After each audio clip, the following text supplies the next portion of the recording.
काम ही विषय है। अर्जुन की जिज्ञासा थी कि जब सत्य इतना सरल है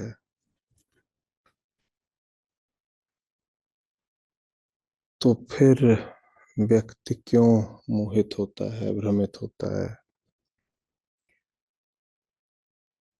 और तमाम तरह के आत्मनाशी कर्म करता है। कृष्ण का उत्तर है काम। काम काम की प्रकृति को समझना आवश्यक है। काम उठता है हमारे होने भर से। जिस पल मैंने कह दिया कि मैं हूं,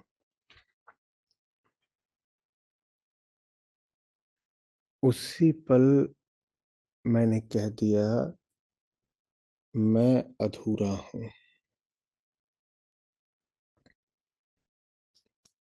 और ज्यों ही मैंने कह दिया कि मैं अधूरा हूं,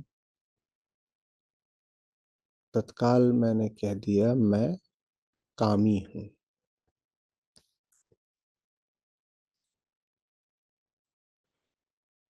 कामी माने इच्छुक, जिसको कुछ कामना है।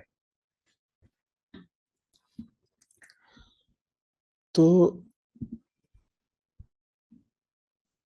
संसार के प्रति जो मेरी कामना है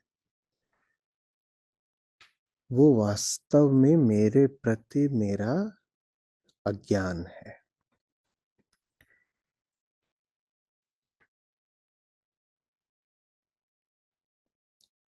मैंने कह तो दिया झटपट कि मैं हूं, बिना ये जानने की कोशिश करे कि मैं कौन हूं।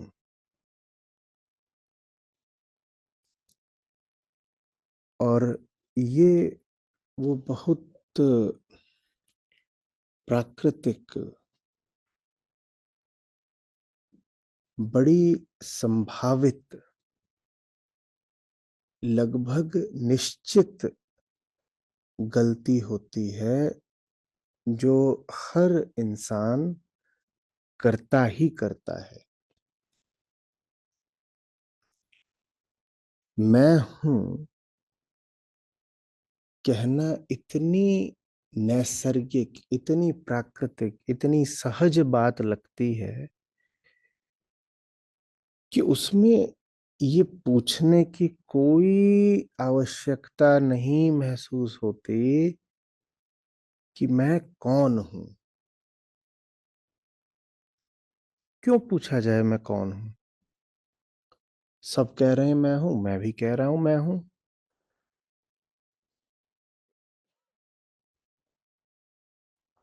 बल्कि विचित्र लगेगा अगर कोई पूछने निकल पड़े कि मैं कौन हूं।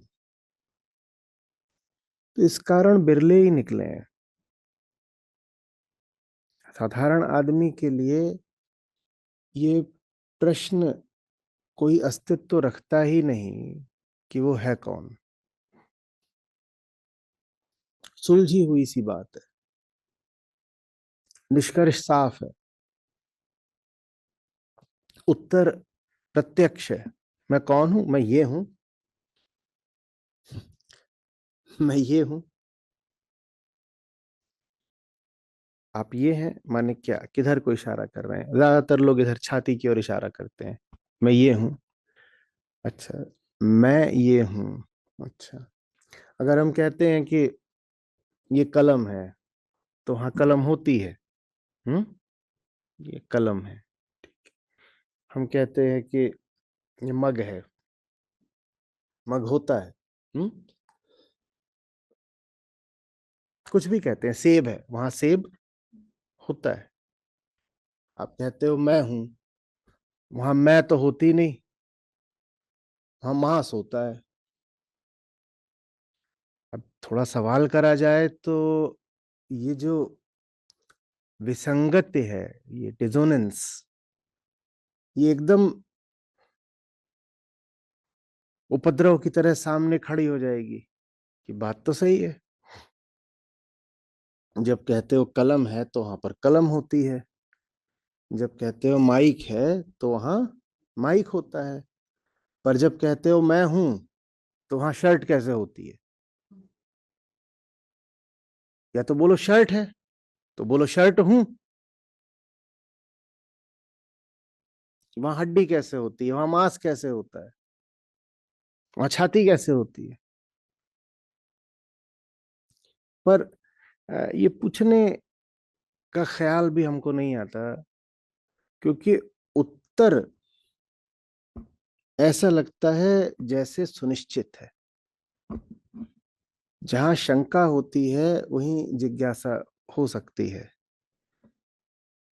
और जहां शंका नहीं है, निष्पत्ति है, सब सुनिश्चित है, तो पूरा भरोसा, एक एक आश्वस्ति रहती है कि हमने जो कह दिया, हमने अपने विषय में जो सोच लिया, वही आखिरी बात है। जबकि उससे बड़ा भ्रम कोई दूसरा हो नहीं सकता, क्योंकि वो मूल भ्रम है। हम्म? हम दुनिया भर में 100 तरह के धोखे खाते हैं और बहुत परेशान होते हैं। फलानी चीज ऐसी लगी थी, वैसी नहीं निकली, इस व्यक्ति की ओर गए, उसके साथ कुछ व्यापार करा, वो आगे पता चला वो व्यक्ति दूसरे तरह का था, और बहुत तरह के दुनिया के हम जितने भी भ्रमों में पड़ते हैं, उन सब में जो मूल भ्रम है वो हमारी हस्ती का है। क्योंकि हम पहले ही धोखा खा चुके हैं, हम शुरुआत में ही भ्रमित हैं। तो अब इसमें क्या आश्चर्य है कि आगे जा करके और 100 जगह भ्रम हमारा शिकार करे। पर आगे जब भी कहीं भ्रम होता है तो हम उसको एक विशिष्ट घटना की तरह देखते हैं। हमको लगता है कि ना ना ना, जीवन में अन्यथा और अन्यत्र तो भ्रम नहीं था, सिर्फ यहीं पर विशेषतया कुछ अनहोनी हो गई है। जीवन में जो हमारे बाकी रास्ते थे और फैसले थे और जीवन की तमाम घटनाएं थी, वहां तो सब मामला ठीक ठाक ही चल रहा था, वहां कहाँ कोई भ्रम था। बस आज कुछ खास हो गया। हम्म? आज कुछ विसंगति हो गई, तो आज धोखा खा गए।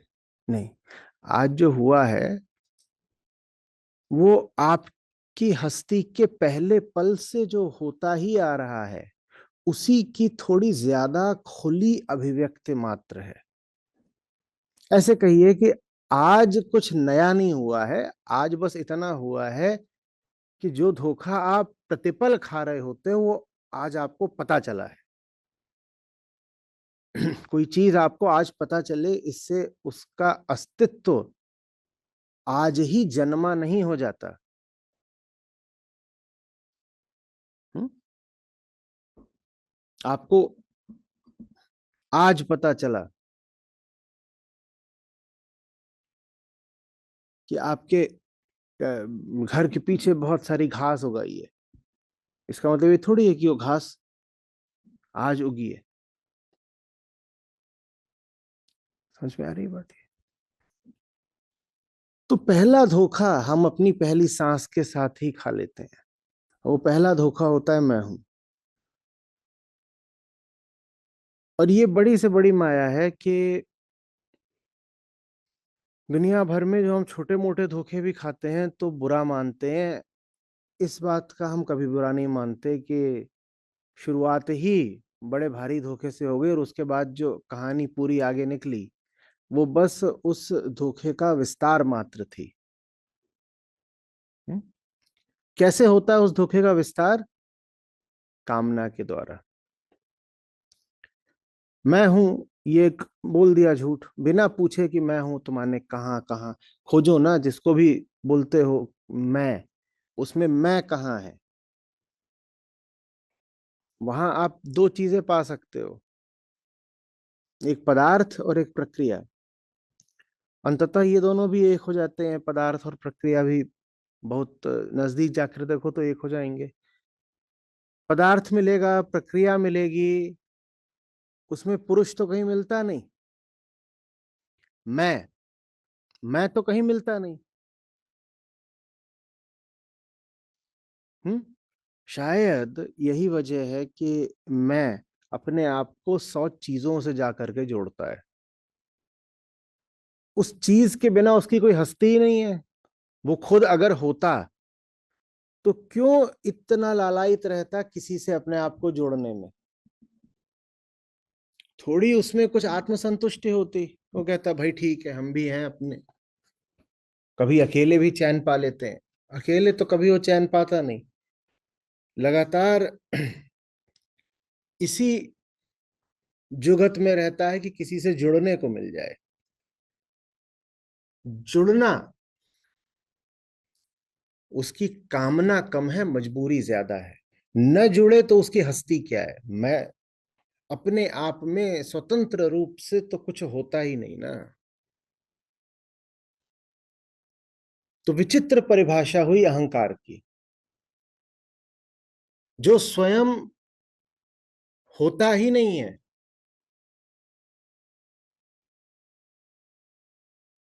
पर दूसरे से जुड़ करके अस्तित्व पा जाता है, उसको अहंकार बोलते हैं।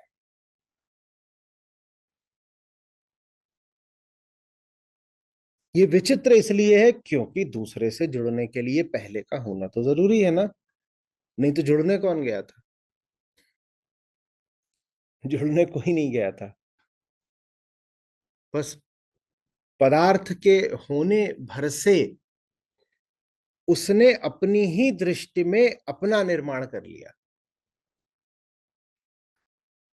तो उसका निर्माण हुआ तो है, पर बस उसी की दृष्टि में। तो ऐसे में वो है या नहीं है भी और नहीं भी है। उसकी दृष्टि से देखो तो है क्या? वो पहला है। वो सिर्फ है नहीं, वो प्रथम है, क्योंकि सब कुछ उसी से शुरू होता है। मैं हूं, मैं जिंदा हूं, मैं मालिक हूं, मैं नौकर हूं, मैं अच्छा हूं, मैं बुरा हूं, मैं आगे हूं, पीछे हूं, जो भी। पूरी कहानी उसी से शुरू होती है। और कहानी खत्म भी उसी पर होती है। वो मरने लगता है तो कहता है मैं नहीं हूं। हूं। तो उसी से शुरू होती है, उसी से खत्म। उसकी नजर में तो उसके अलावा कोई है ही नहीं। पर अगर तात्विक दृष्टि से देखो तो वो कहीं नहीं है, कहीं भी नहीं। समझ में आ रही बात?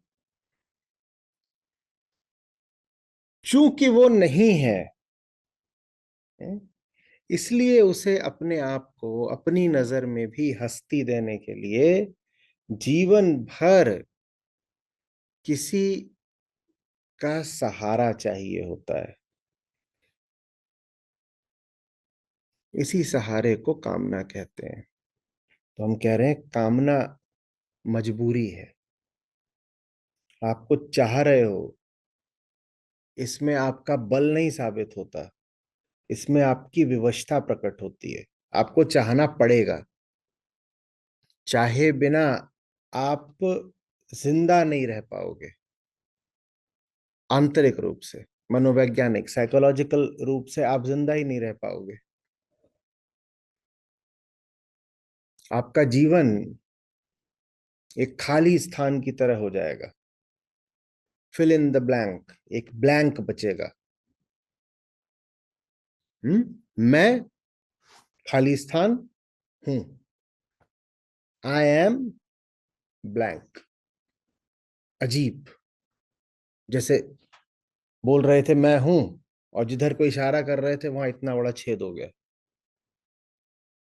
और घूम रहे हैं छाती में सुराख लिए, सुरंग लिए, इतना बड़ा छेद।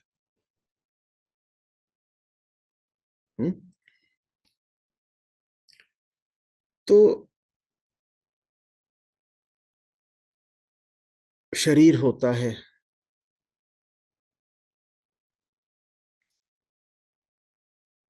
मस्तिष्क होता है, और मस्तिष्क की प्रक्रियाओं को मन और बुद्धि का नाम दिया जा सकता है, तो वो भी होते हैं। हम्म? इंद्रियां भी होती हैं, और मस्तिष्क भी होता है, ये शरीर है, ये है। लेकिन कामना का संबंध उससे बहुत कम है जो है, और उससे कहीं ज्यादा है जो नहीं है। ये हम क्यों कह रहे हैं? इसलिए क्योंकि आज के श्लोक में हमारी साधारण बुद्धि के लिए भटक जाना बड़ा आसान है। आज बात हो रही है इंद्रियों की, मन की और बुद्धि की। तो ऐसा लग सकता है जैसे इनका संबंध है काम से। इनका संबंध निश्चित रूप से है काम से, और क्या संबंध है अभी हम उसमें प्रवेश करेंगे। लेकिन काम का जो मूल और प्रमुख संबंध है वो अहंकार से है, बाकी सब पीछे पीछे आता है। हुँ? तो अहंकार अपने आप को क्या घोषित करे रहता है? अपने आप को क्या घोषित करे रहना अहंकार कहलाता है? मैं मैं का अर्थ होता है कि ये जो पूरी व्यवस्था है, ये जो जो पूरा, उससे अलग मेरी कोई सत्ता है, कि मैं एक प्रक्रिया मात्र नहीं हूं, मैं प्रक्रिया से भिन्न कुछ हूं, जबकि हो आप सिर्फ वो तीन गुणों की प्रक्रिया ही। ठीक। तो मैं कहता है कि मैं प्रक्रिया नहीं हूं। अब वो है प्रक्रिया, पर वो अपनी दृष्टि में तो कह रहा है मैं प्रक्रिया नहीं हूं, मैं तो इन सब प्रक्रियाओं का मालिक हूं, संचालक हूं, चलाने वाला हूं, करता हूं मैं। ये जितनी प्रक्रियाएं हैं वो मेरे इशारे पर चलती हैं। तात्विक दृष्टि से देखो तो जो सारी प्रक्रियाएं हैं वो स्वतः चलती हैं, उन्हें कहीं से भी इस मैं की कोई जरूरत नहीं है अपने चलने के लिए। अनावश्यक है मैं, रिडंडेंट है मैं। और अपनी दृष्टि में तो जो मैं है, अहम है, वो अनावश्यक नहीं है, उद्गम है, आरंभ है। अच्छा, मैं आता हूं उसके बाद तो गाड़ी चलनी शुरू होती है शरीर की, मैं ना हूं तो गाड़ी ना चलेगी। मैं ही हूं जो एक एक गति करता है, मैं करता हूं, मैं करतार हूं। अहंकार अपनी दृष्टि में करतार से नीचे नहीं समझता अपने आप को। नहीं तो ठीक है। तो अहम क्या करता है? वो ये जो पूरी व्यवस्था होती है इस पर राज करने लग जाता है। राज कर रहा है। अहम को लेके जो कुछ बोला जाए समझ लीजिए वो बस अहम की ही दृष्टि में हो रहा है, वास्तव में नहीं हो रहा है। वास्तव में तो जो व्यवस्था है वो वही कर रही है जो उसे करना है। तो हम इस व्यवस्था पर राज करने लग जाता है। जब राज करने लग जाता है तो वो व्यवस्था को अपने उद्देश्यों के लिए फिर इस्तेमाल करता है, दुरुपयुक्त करता है। ठीक है। तो जिन तीन की आज बात हुई है, वो तीन वो हैं जिनका दुरुपयोग किया जाता है अहंकार द्वारा। क्या वास्तव में अहंकार द्वारा कुछ भी किया जाता है? नहीं, कुछ भी नहीं। तो हम जितनी भी बात कर रहे हैं वो अहंकार को केंद्र में रखकर कर रहे हैं। अहंकार अपने देखे इन सब का दुरुपयोग करता है। ठीक है, कैसे करता है? अहंकार माने अपूर्णता, मैं अधूरा हूं, मैं खाली हूं, हूं तो पर पूरा नहीं हूं, आ तो गया हूं पर अधूरा आ गया हूं, एक अपूर्णता के रूप में आ गया हूं।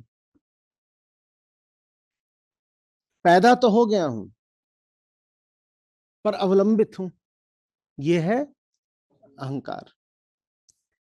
तो अब अहंकार को कुछ चाहिए जो उसे पूरा कर दे, अपने देखे अपने देखे। ऐसा नहीं कि अहंकार कुछ है और उसको कुछ मिल जाएगा तो पूरा वगैरह कुछ हो जाएगा, अपने देखे उसको कुछ चाहिए जो उसको पूरा कर दे।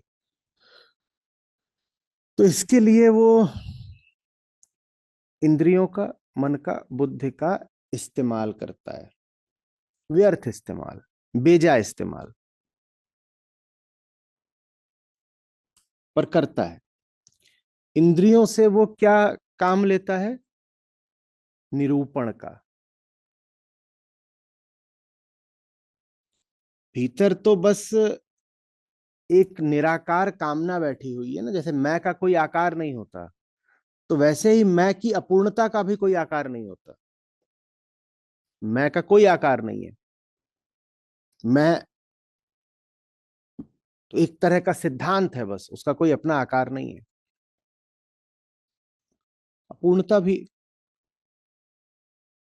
इंद्रियां आकार देती हैं और रूप देती हैं और रंग देती हैं। ये इंद्रियों का काम है। तो सामने एक विषय खड़ा हो जाता है। अब एक विषय है, ये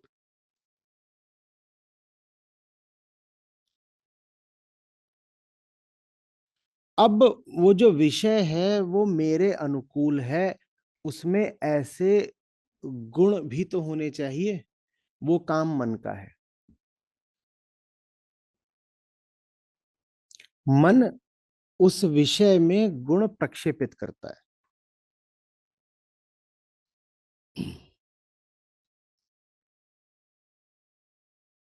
इंद्रियां मन को खड़ा कर, इंद्रियां विषय को खड़ा करती हैं और मन उस विषय में गुणों को, चाहे जाने लायक गुणों को, अपने अनुरूप, अपने अनुकूल गुणों को प्रक्षेपित करता है। उसके ऊपर ऐसे गुण डाल दो तो ये तो अच्छा हो गया। सामने न सिर्फ एक विषय है बल्कि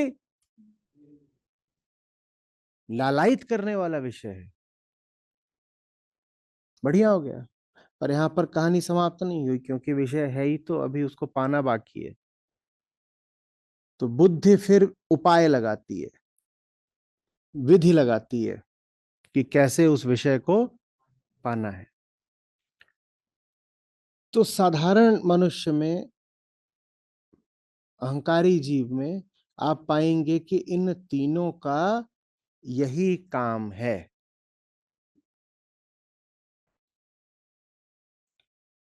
इंद्रियां लगातार ऐसे विषय खड़े करते रहेंगी जो कि काम में हो सकते हैं, जिनकी कामना की जा सकती है। मन लगातार उन विषयों में अद्भुत, आकर्षक रंग भरता रहेगा। और इस जीव में बुद्धि का ले देकर एक ही काम होगा कि अब ये जो सामने विषय आ गया है अद्भुत, इसको हासिल कैसे किया जाए। समझ में आ रही बात? इंद्रियां एक तरह से कच्चा माल ढूंढ ढूंढ कर लाती रहेंगी, मन उस कच्चे माल को पकाकर स्वादिष्ट और आकर्षक बनाता रहेगा, और बुद्धि विधि खोजेगी कि अब ये जो सामने आकर्षक वस्तु तैयार हो गई है, जो मेरी अपूर्णता अधूरेपन को मिटा सकती है, मैं जाकर कैसे उससे नाता बना लूं। और नाता माने कोई प्रेम का नाता नहीं, स्वामित्व का नाता, भोग का नाता। तो कुल मिलाकर जीव के पास जो कुछ है वो अहंकार का दास बन जाता है, और अहंकार की आवश्यकताओं की पूर्ति के लिए ही उपयुक्त हो जाता है। कुछ भी नहीं बचता ऐसा जिसका इस्तेमाल अहंकार न कर रहा हो। ठीक वैसे जैसे कि आपके घर पे कोई कब्जा कर ले, तो वो घर की दो चार चीजों का आप थोड़ी इस्तेमाल करेगा, घर में जो कुछ है वो तो उसी का है ना, और वो आपके घर में घुसा ही है लूटने खसोटने भोगने के लिए, तो घर में जो कुछ है वो हर चीज का इस्तेमाल करेगा। वैसे ही अहंकार जब छा जाता है शरीर पर, ये कह करके देहास में मैं देह हूं, मैं शरीर हूं, जब अहंकार शरीर पर छा जाता है, शरीर से नाता बना लेता है, तो शरीर के पास जो कुछ है उसका इस्तेमाल करने वाला बस यही मैं रह जाता है। मैं, सारी इंद्रियां, अब इंद्रियों में बस आंखें नहीं आती है ना, सब कुछ आ गया। इंद्रियां माने बचा क्या अब? पांच कर्मेंद्रियां, पांच ज्ञान इंद्रियां आपने ले ली, तो जो पूरा शरीर है वो लग गया है क्या करने के लिए? बस कच्चे माल की तलाश में। कहीं बस कुछ ऐसा मिल जाए जिसमें रंग भरने की थोड़ी भी संभावना हो। हालांकि कुछ ऐसा ना भी मिले तो भी मन अपनी करतूत दिखा देगा। सपने में कहीं कोई कच्चा माल होता है, उदाहरण के लिए कल्पना में कहीं कोई कच्चा माल होता है। इंद्रियों को अगर सचमुच तथ्य के तल पर अपने अनुरूप कोई विषय नहीं भी दिख रहा, तो भी मन पूरी रंगोली सजा लेता है। एकदम कुछ है ही नहीं तथ्य में जिसका उपभोग करा जा सके, जिसको लेकर के आशा खड़ी करी जा सके, तो भी बड़ी से बड़ी आशा की बहुमंजिली इमारत खड़ा करता है मन, जिसका कोई आधार नहीं, कोई बुनियाद नहीं, पर इतनी बड़ी इमारत खड़ी हो जाएगी। इमारत खड़ी हो गई है जो इमारत है ही नहीं, और उसके बाद बुद्धि लगी हुई है तरह तरह से जुगाड़ करने में कि कैसे अब इस इमारत में मैं रहने लग जाऊं, कैसे ये जो सामने आकर्षक भोग की चीज है इसको पाऊं। ये हमारी पूरी हस्ती का हाल होता है। तन भी अहम का हो गया, मन भी अहम का हो गया, पूरा जीवन अहम का हो गया, एक एक पल अहम का हो गया।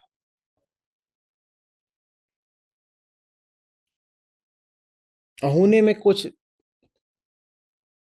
खास चला नहीं जाना था, बस ये हुआ है कि अहम ये सब कुछ ले करके भी कुछ पाता तो है नहीं ना। ये भाई साहब अगर ये सब ले करके भी किसी तरह तृप्त हो पाते, तो हम कहते कोई बात नहीं, हमारी आंखें तुम्हारी, ये कान भी तुम्हारे, ये मुंह भी तुम्हारा, नाक तुम्हारी, हाथ पांव तुम्हारे, सब तुम्हारा, स्मृति भी तुम ले गए, बुद्धि पर भी तुम्हारा कब्जा है, सब कुछ लेकर के भी भैया अगर तुम शांत हो पाते तो कोई बात नहीं थी। पर वो इन सब चीजों को ले जाता है, एक एक संसाधन का घिस घिस के इस्तेमाल करता है, इस्तेमाल नहीं, बेजा इस्तेमाल, दुरुपयोग करता है, एक एक चीज का घिस घिस करके दुरुपयोग करता है। और उसके बाद भी आखिरी सांस तक कैसा रहता है वो?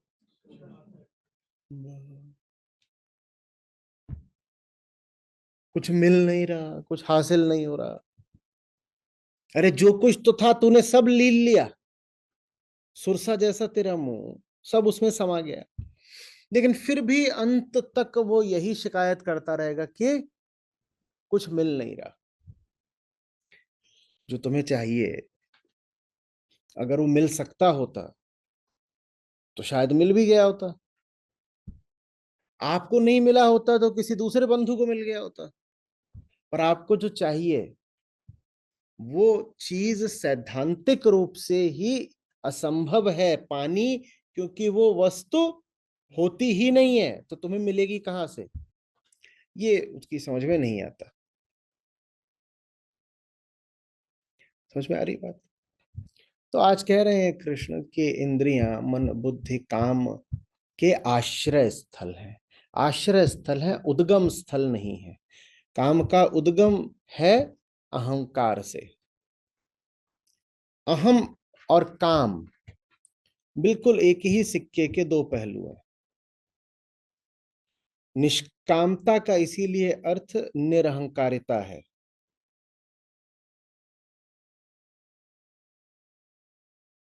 कृष्ण लेकिन निरहंकार शब्द का अपेक्षितया कम इस्तेमाल करते हैं, निष्काम ज्यादा बोलते हैं। कारण बहुत व्यवहारिक है। निरअहंकार माने अहंकार का अभाव। वो है कहाँ कि उसका अभाव ढूंढने जाए। किसी को बोलो तुम निरअहकार हो जाओ, वो कैसे पता लगाएगा कि वो निरहंकार हो गया कि नहीं हो गया? आप मुझसे बोलिए तुम निष्कलम हो जाओ, तो मैं लगा भी लूं पता कि भैया पहले कलम से चिपके रहते थे, अब थोड़ा कलम को किनारे रखा है, तो निष्कलम हो गए। भीतर कहीं मैं जैसी चीज तो है नहीं। तो अब किसी को बार बार आप शिक्षा दीजिए कि अहंकार त्याग दो, अहंकार त्याग दो, वो सुनेगा बहुत बढ़िया बात है, अहंकार त्याग दो, फिर कहेगा क्या त्याग दूं? अगर वो ईमानदार है तो इसको सवाल करना चाहिए, पर क्या त्याग दूं, कहीं दिखा तो दो वस्तु कहाँ है तो त्याग दे। शर्ट त्याग दो, समझ में आता है, लो भैया शर्ट त्याग दी। कलम त्याग दो, और कोई चीज हो तो त्याग दो, कोई विचार हो, बोलो विचार है इसको त्याग दो। तुम विचार भी एक बार को प्रयास करके त्याग सकते हैं, अगर त्यागा जा सकता हो तो त्याग सकते। भाव है, भाव त्याग दो, कुछ और है वो भी त्यागा जा सकता है। ये मैं है कहाँ कि इसको त्यागें?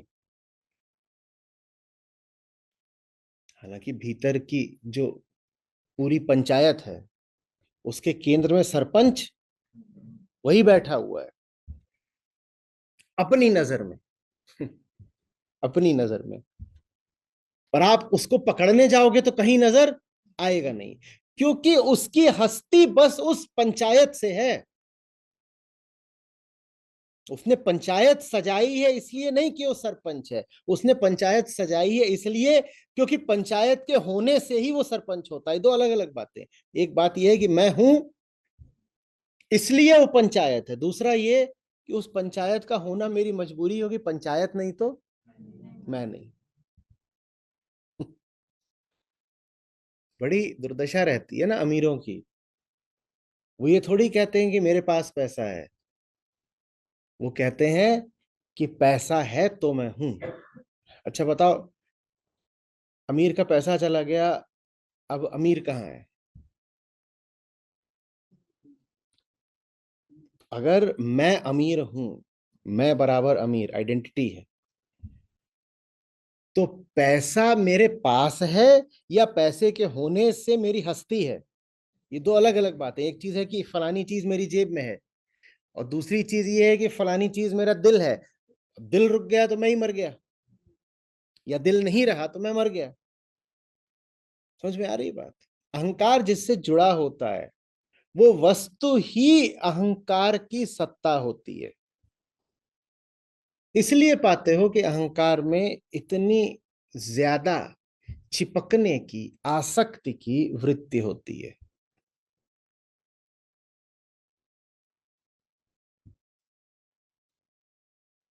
अलग हो गया तो वो अलग नहीं हुआ, साफ हो गया, मर गया, कहीं नहीं है। समझ में आ रही? तो इसलिए कामना अहंकार का दूसरा पहलू मात्र है। उसे लगातार कुछ चाहिए, जितना उसे चाहिए। समझदार लोगों ने कहा है उतना जान लो कि वो भी जानता है कि वो नकली है। अपनी हालत को लेकर के वो इतना ज्यादा शंकित रहता है कि लगातार कुछ पकड़ने को आतुर रहता है। कहता है जिस चीज को पकड़ लूंगा उसके भरोसे अपनी सत्ता घोषित कर दूंगा। मैं माइक हूं। अब मैं तो कहीं हूं है नहीं, पर माइक कम से कम एक भौतिक तथ्य है। तो माइक के भरोसे मैं टंग गया। अगर माइक ना होता तो मैं का क्या होता? खुद तो कहीं था नहीं और माइक भी नहीं रहा। न मैं न माइक, तो बचा क्या? कुछ नहीं। अगर मैं कुछ होता और माइक न भी होता तो काम चल जाता। मैं कुछ होता, माइक ना भी होता, तो काम चल जाता। अब समझो कि ज्यादातर लोग क्यों बहुत घबरा जाते हैं जब उनकी चीजें छिनती हैं। वो चीजें भौतिक भी हो सकती हैं, मानसिक भी हो सकती हैं। जब उनकी चीजें छिनती हैं तो चीज नहीं छिनी, उनकी हस्ती छिन गई। वो अब है नहीं। अगर दो होते तो एक के न होने पर भी दूसरा तो होता। मैं माइक हूं, माइक नहीं रहा तो भी मैं तो बचना चाहिए था ना बाबा। मैं बचना चाहिए था ना। ऐसा नहीं होता। मैं माइक हूं में अगर माइक नहीं रहा तो मैं भी नहीं रहा। तो मैं मालूम है क्या करता है? मजेदार काम करता है। मैं माइक हूं और तभी ये भाई आया और माइक छीन ले गया, तो मैं तत्काल क्या बोलेगा? मैं माइक नहीं हूं। मैं माइक नहीं हूं। लो फिर से कोई विषय मिल गया। क्योंकि वस्तु का होना भी एक विषय है और वस्तु का अभाव भी एक विषय है। भाव अभाव हम जानते हैं एक सिक्के के दो पहलू होते हैं। कभी वो स्वतंत्र रूप से ये नहीं कह सकता कि माइक हो चाहे ना हो भाड़ में जाए, मैं तो हूं। कभी किसी इंसान को ही कहते पाया है? दुनिया हो चाहे ना हो। फिर कोई चाहिए होता है सूरमा की हम न मरे हैं, मरे संसारा। भाड़ में जाए माइक और भाड़ में जाए संसार, हम तो हैं। ये नहीं बोल पाते हो। ये वक्तव्य अहंकार का नहीं हो सकता। ये वक्तव्य फिर जिसका होता है उसी को हम बोलते हैं आत्मा। आत्मा माने पूर्णता। आत्मा माने अहंकार की बदनीयति समाप्त, अहंकार का झूठ समाप्त।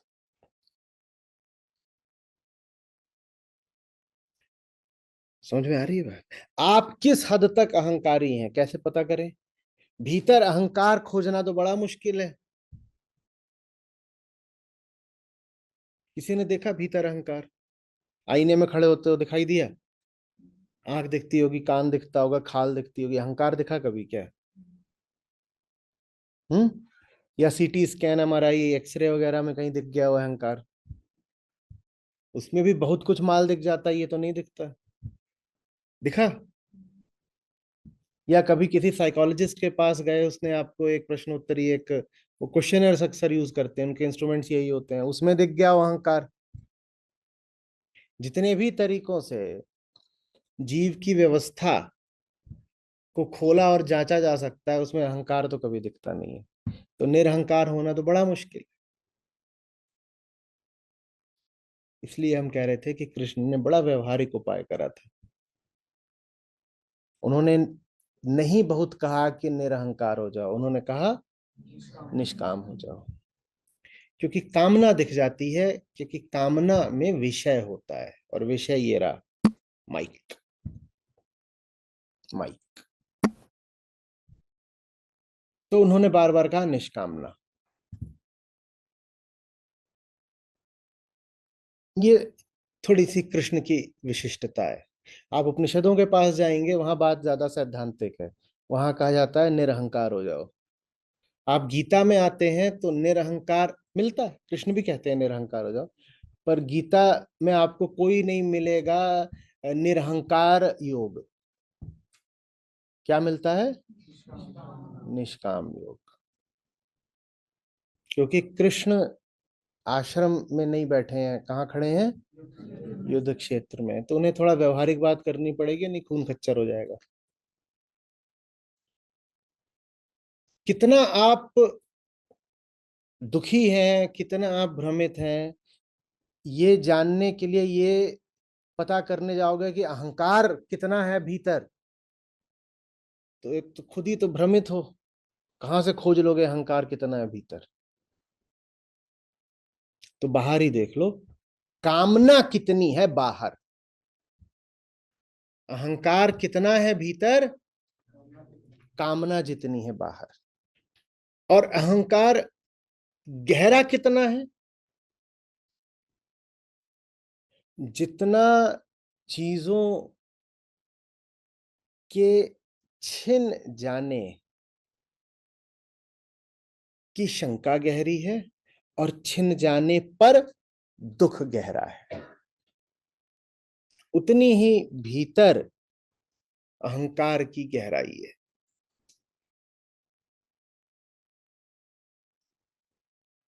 जिंदगी में जिस चीज से नहीं जुड़े थे, जिस चीज से जुड़े हुए थे, वो चीज नहीं रही। इसका दुख जितना जबरदस्त उठे, उतना ही जबरदस्त भीतर अपूर्णता है, अधूरापन।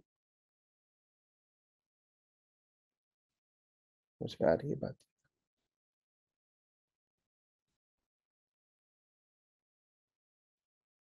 हुँ? ये भी समझ में आ रहा है कि हम अपनी देह का, और देह की जो अवधि होती है जिसको जीवन कहते हैं, उसका पूरा इस्तेमाल किसके लिए करते हैं? उसका पूरा इस्तेमाल एक ऐसी चीज के लिए करते हैं जिसका देह से और जीवन से कोई लेना ही देना नहीं है।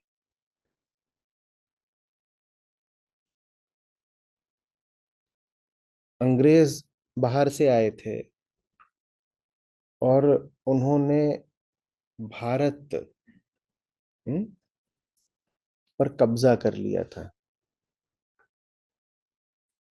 इसको हम क्या बोलते हैं? इसके लिए एक शब्द होता है, अंग्रेजी में हम इसको बोलते हैं कॉलोनाइज करना। हिंदी में क्या बोलते हैं? उपनिवेश बना लेना। ठीक है। ये मैं क्यों पूछ रहा हूँ, अचानक से अंग्रेज कहाँ से आ गए?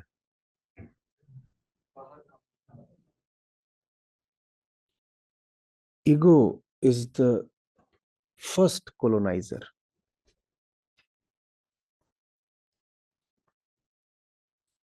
एक बार अंग्रेजों ने भारत की सत्ता अपने हाथ में ले ली, उसके बाद भारत में जो भी कुछ हो रहा है, किसके लिए हो रहा है? बस इसी तरह से आपकी ये है पूरी जो व्यवस्था है, इसका सरताज मैं बन गया। तो आप जो कुछ भी करते हैं, फिर किसके लिए करते हैं? मैं के लिए करते हैं। अब मुक्त जीवन नहीं बचता, अब मैं का जीवन बचता है। जीवन अब मैं के अधीन हो जाता है। पूरी व्यवस्था, पूरा सिस्टम अब कॉलोनाइज्ड है। ऐसा नहीं कि वो व्यवस्था अब कुछ उत्पादन नहीं करेगी, कुछ गति नहीं करेगी, करेगी। भारत में रेल कौन लाया? टेलीग्राम कौन लाया? यूनिवर्सिटीज किसने स्थापित करी? रेल क्यों आई थी? ताकि एक जगह से दूसरी जगह जल्दी से सैनिक पहुंच सकें। 1857 के बाद रेल आई थी। बोले कहीं भी उपद्रव हो सकता है, इतना बड़ा देश है, जल्दी से सेना और रसद और शस्त्र पहुंचाने पड़ेंगे, तो उसके लिए रेल। टेलीग्राम क्यों? वही बात, प्रशासन के लिए आवश्यक है कि जल्दी से सूचना का आदान प्रदान हो सके। यूनिवर्सिटीज क्यों? क्योंकि इतने बड़े देश का अगर शासन और संचालन करना है तो उसके लिए बहुत सारे साधारण किस्म के, औसत किस्म के आपको कर्मचारी चाहिए। और कर्मचारी ऐसे हो कि पढ़े लिखे हो, थोड़ी बहुत अंग्रेजी भी जानते हो। तो उसके लिए पूरी एक शिक्षा व्यवस्था बनी और यूनिवर्सिटीज बनी।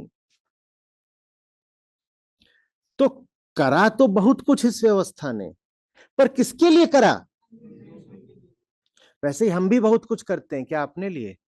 किसके लिए करते हैं? वही जो बाप बन के बैठ गया।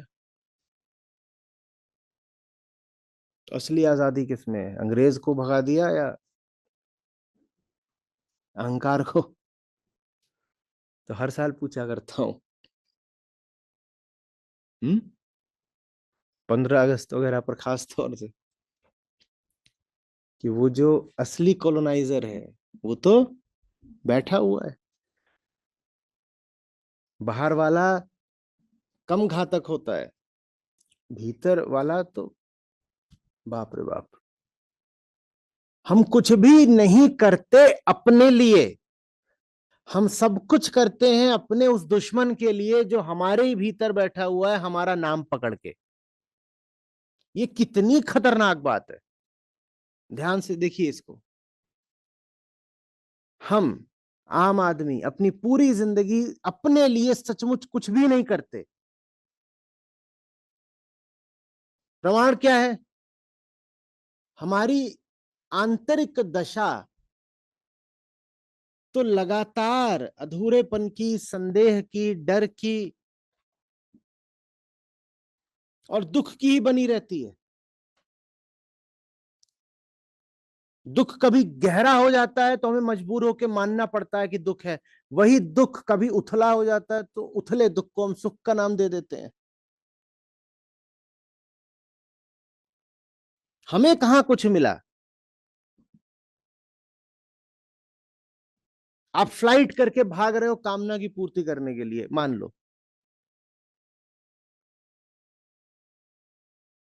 तो किसकी कामना की पूर्ति हो रही है? मैं की। उसमें आपको क्या मिल रहा है? चाहे आप रॉकेट से भाग रहे हो, अंग्रेजों ने ट्रेन की लाइन बिछा दी थी, हो सकता है आज आप रॉकेट से भाग रहे हो, पर उसमें भी कुछ नहीं था उनके लिए जो दमित थे, शोषित थे। और अभी भी आपने कितनी भी तरक्की कर ली हो, उसमें आपके लिए कुछ नहीं है।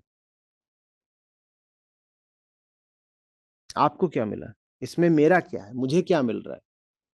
हाँ, ऊपर ऊपर से ऐसा लगेगा कि मुझे भी कुछ मिल रहा है। कोई आके तर्क कर सकता है बिल्कुल कि वो जो रेल चलती थी उसमें कोई बस फौजी ही थोड़ी चलते थे, आम आदमी भी चलता था, तो आम आदमी को भी कुछ लाभ हुआ कि नहीं हुआ? लाभ थोड़ा है, हानि बड़ी है। लाभ आपको इतना दिख रहा है कि एक जगह से दूसरी जगह पहुंच गए, 2 घंटे बच गए, पहले ज्यादा समय लगता है।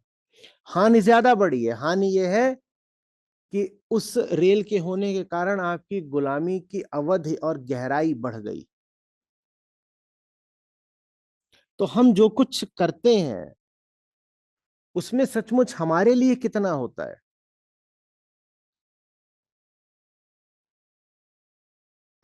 मैं इसको कहा करता हूं कामनाएं पूरी हो जाती हैं, कामनाएं पूरी करने से कभी आप पूरे हो पाते हैं?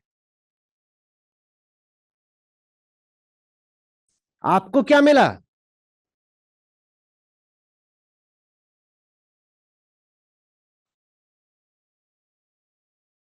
कि जैसे कोई महाभोगी कहीं से अपने भोग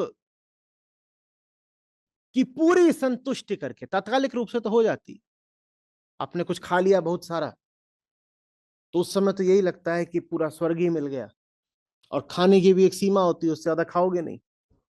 तो कहीं से कोई महाभोगी, जो भी उसे कुछ चाहिए, खाना पीना या जो भी किस भी तरह का भोग, निकल रहा हो बिल्कुल छक कर भोग करके, तो उससे पूछो डिजायर्स फुलफिल्ड, तो क्या बोलना पड़ेगा उसको? मानना पड़ेगा उस क्षण में, यस। फिर पूछो यू फुलफिल्ड, हार यू फुलफिल्ड, तो वह अवाक हो जाएगा, मुंह ताकेगा, ये तो गजब सवाल हो गया, मेरा तो फुलफिलमेंट नहीं हुआ है। कामनाएं पूरी हो गई, उसमें मुझे क्या मिला है? जो कामना पूरी हुई है वो फिर खड़ी हो जाएगी। इन तीनों का और काम क्या है? इंद्रियां, मन, बुद्धि, लगातार कच्चा माल तलाशते रहना। कोई फैक्ट्री देखी है जो एक प्रकार का उत्पादन एक दिन करके फिर शांत पड़ जाए, ठंडी पड़ जाए? एक तरफ से क्या निकलता रहता है? तैयार माल। और दूसरी तरफ से उसमें क्या आता रहता है लगातार? कच्चा माल। क्या करोगे?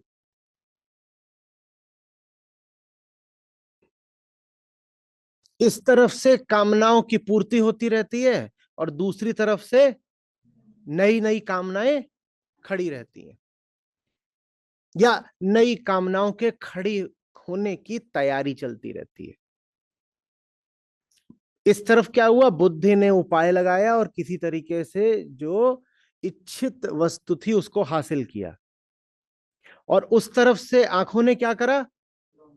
वो जाकर के फिर किसी नई चीज पर टंग गई कि अब इसको हासिल करना है। वो जिस नई चीज पर टंग गई, मन ने उसमें फिर क्या करा? रंग भरे, अर्थ भरे,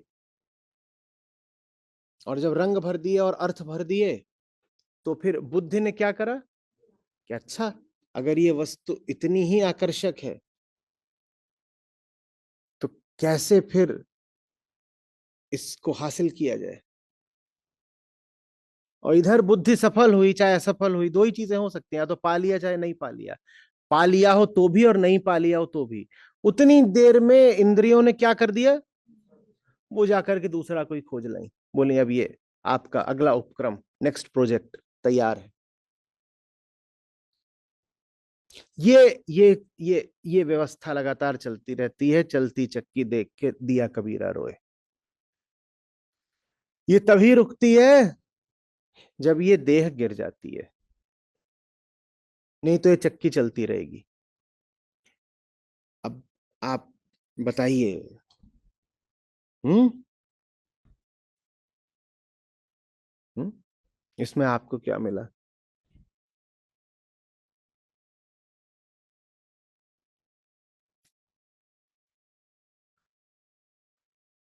बोलो भाई। साधु संगत। आपको क्या मिला इसमें? चक्की चल गई, चल गई, चल गई, चल गई।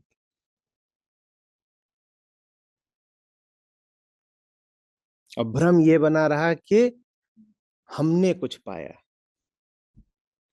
अजीब भ्रम है जो तथ्यों की न परवाह करता न सम्मान। अरे तुमने कुछ पाया कि नहीं पाया, ये किसी और से पूछने जाओगे क्या? इसके लिए बाहर कोई आएगा सबूत लेकर के, तुमने कुछ पाया कि नहीं पाया, ये खुद से पूछ लो ना। एक बार को ये भूल जाओ कि हाथ में क्या क्या है, या शरीर पर क्या है? या दूसरों की नजर में क्या है तुम्हारे लिए? एक बार को ये भूल जाओ, ठीक, कि हाथ में क्या है, माने कौन सी चीजें तुम्हारे नाम पर है कानून, या घर में ला करके खरीद के रख ली है, या दुनिया आपको किस नजर से देखती है, हम्म, या यहाँ क्या पहन रखा है। एक बार ये देख लो दिल में क्या है, तो पता चल जाएगा क्या पाया। पर जितना ज्यादा हाथ भरते जाते हैं और घर भरता जाता है, उतना ज्यादा ये देखने से आदमी कतराता है कि भीतर जो है वो भरा हुआ है कि नहीं है। वो तो अधूरे का अधूरा, पूर्ण का पूर्ण ही है। और अब ये देखना और ज्यादा बुरा लगेगा, क्योंकि इतना कुछ बाहर भर लिया है, उसमें जिंदगी लगाई है, मेहनत करी है। क्या जवाब देंगे अपने आप को? सारी जिंदगी बेकार गई? लगेगा बहुत बड़े मूर्ख हैं, इतना श्रम करा, इतना निवेश करा, और दुनिया की नजरों में सफल भी कहलाने लग जाते हो। और ऐसे आंख बचा करके थोड़ा सा दुनिया से भीतर को देखो, तो वहां क्या पता चलता है? वही सुनसान, वही शमशान। तो आदमी और नहीं देखता, कतराता है भीतर देखने से, कहता मैं नहीं देख रहा, तो ठीक है। चक्की चलती रहती है, चलती रहती है, इन तीनों का जो काम है वो आबाद बढ़ता रहता है।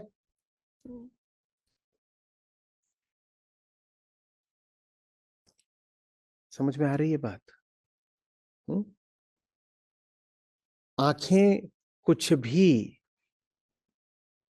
संयोगवश नहीं देख रही हैं, कान कुछ भी संयोगवश या प्रकृतिवश नहीं सुन रहे हैं।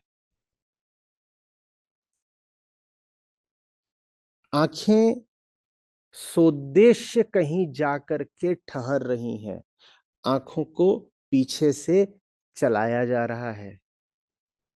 आंखें एक नौकर की तरह हैं जिसे काम सौंप कर बाजार भेजा गया है। नौकर बाजार काम की सूची लेकर गया है,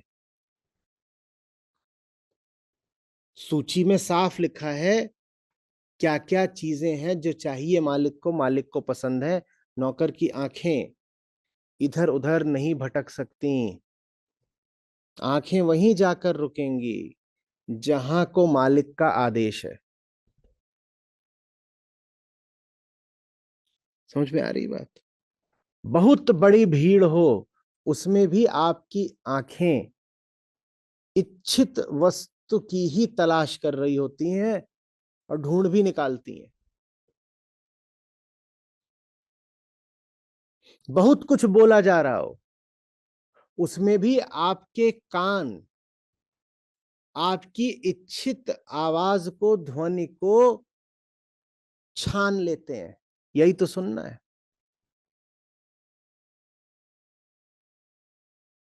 और कुछ भी बोला जा रहा हो, मन उसका वही अर्थ कर लेता है जिसकी उसको आज्ञा दी गई है अहम के द्वारा। कहीं 10 बातें बोली जा रही हो,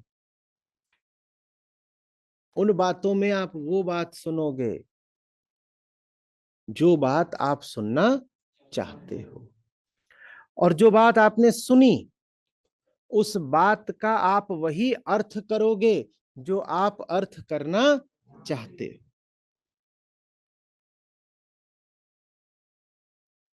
समझदार लोग इसीलिए बोलते हैं कि ये बता दो कि दुनिया है भी, या बस वही है जो तुम उसे देखना चाहते हो। तुमने देखा क्या? जो तुम्हें चाहिए था। जो देखा उसका मतलब क्या निकाला? जो तुम्हें चाहिए था। तो ये बताओ, कोई चीज है भी जो देखी गई, या सब कुछ बस तुम्हारी चाहना और कामना है? तो बड़ा भारी प्रश्न खड़ा कर देते हैं। कहते जब सब कुछ हमारे ही लिए और हमारे ही देखे है, तो वो तो फिर एक तरह से हमारा उत्पाद, हमारा निर्माण हो गया। उसके लिए शब्द है प्रक्षेपण। तो अष्टावक्र कहते हैं, वेदांत कहता है कि जगत तुम्हारा प्रक्षेपण मात्र है। तुम्हारा माने अहंकार का। अहंकार अपनी आधी अधूरी हस्ती को फैला देता है, और फिर वही जो उसने फैलाया है उसमें से अधूरे को पूरा करना चाहता है।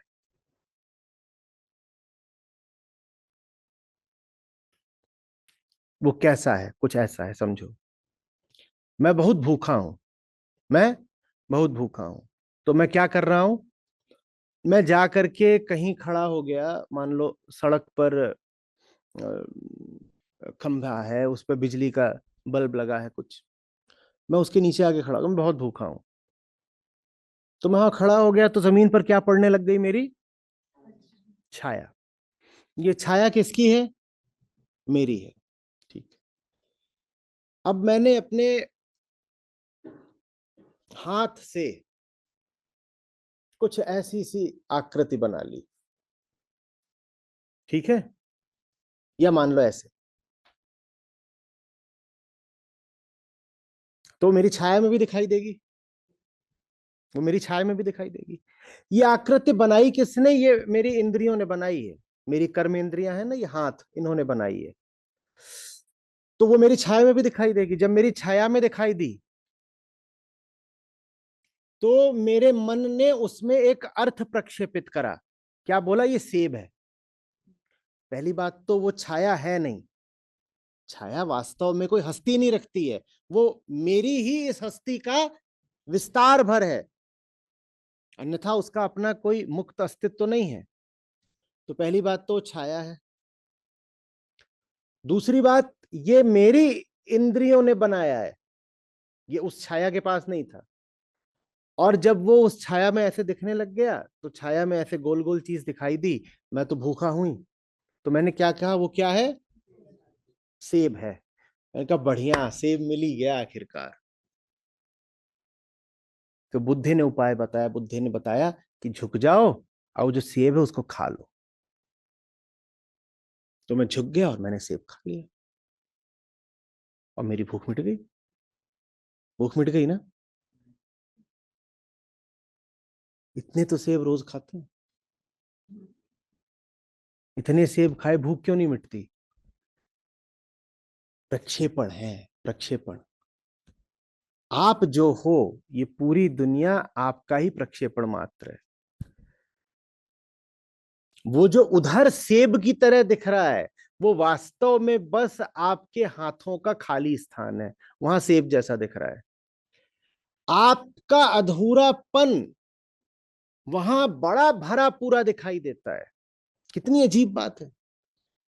इधर जो है एकदम अधूरा, वही बन जाता है वहां पर भरा पूरा। इधर का ये जो खोखलापन है, क्या है? ये एकदम खोखला सा है ना, ऐसे सेब बन खोखला। इधर की जो खोखली जगह है, वही वहां क्या बन गई है? बढ़िया ठोस रसीला फल। और बुद्धि ने आकर के प्रमाणित भी कर दिया, बढ़िया चीज है। इंद्रियों ने रचना करी, मन ने अर्थ करा, बुद्धि ने उपाय करा। इंद्रियों ने रचना करी, मन ने अर्थ करा, और बुद्धि ने उपाय करा।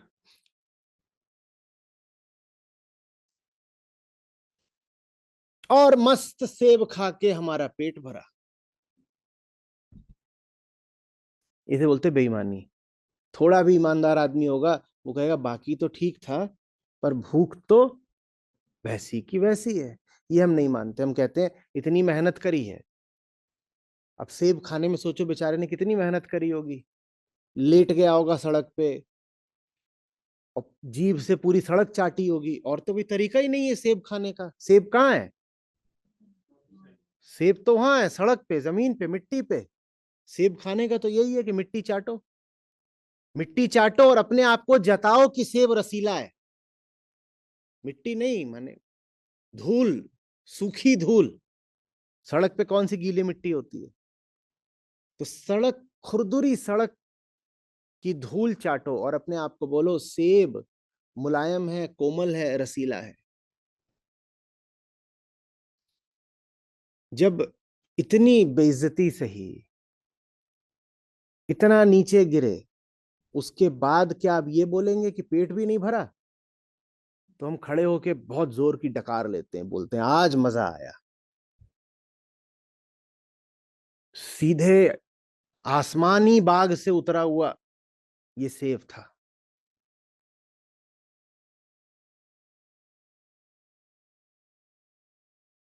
समझ में आ रही बात है? ये जिंदगी का चक्र है, यही चक्की चल रही है।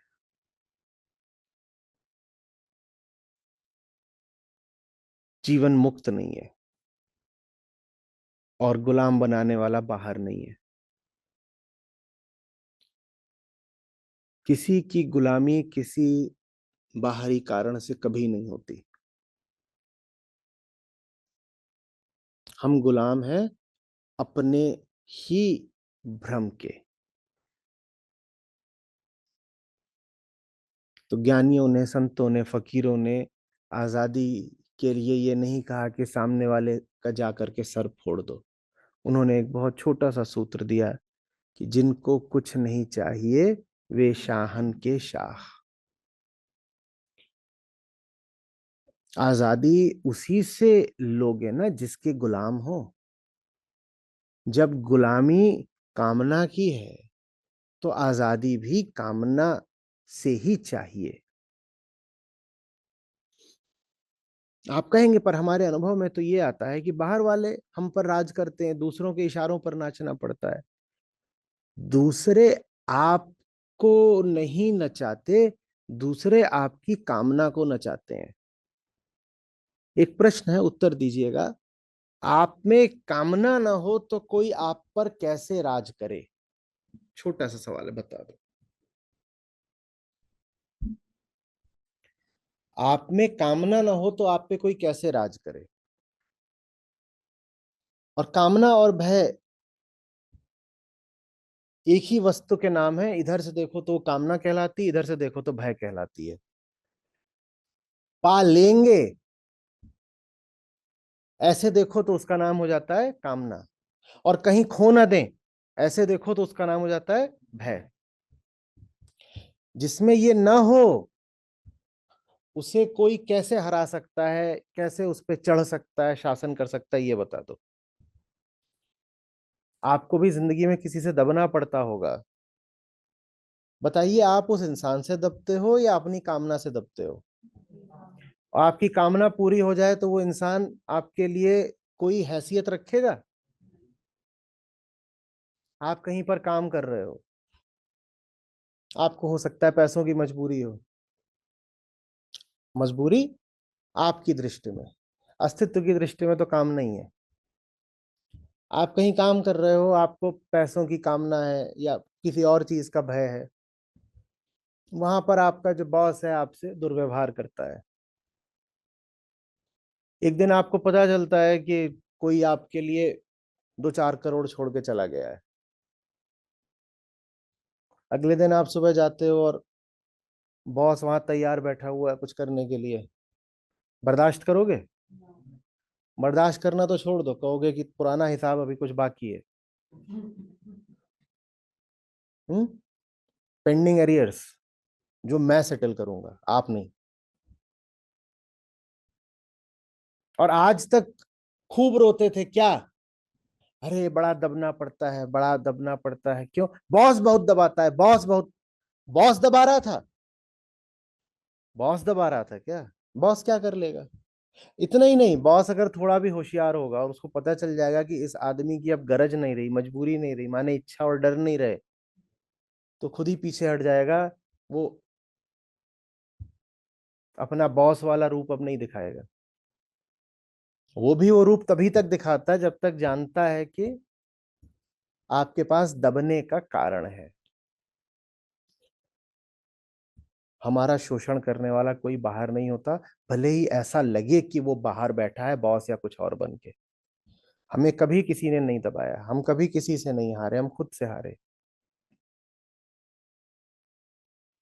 कबीर साचा सूरमा, क्या उसकी बताई थी पहचान? पुरजा पुरजा कट मरे तबहु न छाड़े खेत। रण क्षेत्र नहीं छोड़ेगा वो, हार नहीं सकता है ना। हारता तो वही जैसे जान बचानी होती है, हारता तो वही है ना जैसे जान बचानी होती है। सामने वो खड़े हो गए, वो कह रहे हैं हथियार फेंक दो नहीं तो मार देंगे। अब जब आपने हथियार फेंक दिया, समर्पण कर दिया, ऐसे करके निकल आए, तो ये तो आपका चुनाव था ना कि अब ऐसे नजर आ रहे हो, मन के हारे हार है, मन के जीते जीत। ये तो आपने तय करा कि ऐसे नजर आओगे। जो संतों का सूरमा है वो क्या करता है? वो कहता है पुरजा पुरजा कट मरे। हारा तो नहीं ना, कट मरा, हारा तो नहीं ना। तो हारना तो बस कामना से ही होता है, हराती तो कामना है। हराता कोई दुश्मन नहीं है कभी भी, कभी भी। जिसके पास कामना नहीं है उसका हारना असंभव है, मरना संभव है। मरना तो वैसे भी प्रकृति की बात है। जिनकी कामना है वो नहीं मरते क्या? कामना रख करके अमर हो जाते हो कोई? तो मरना तो है ही वैसे भी, वो तो एक निश्चित चीज है।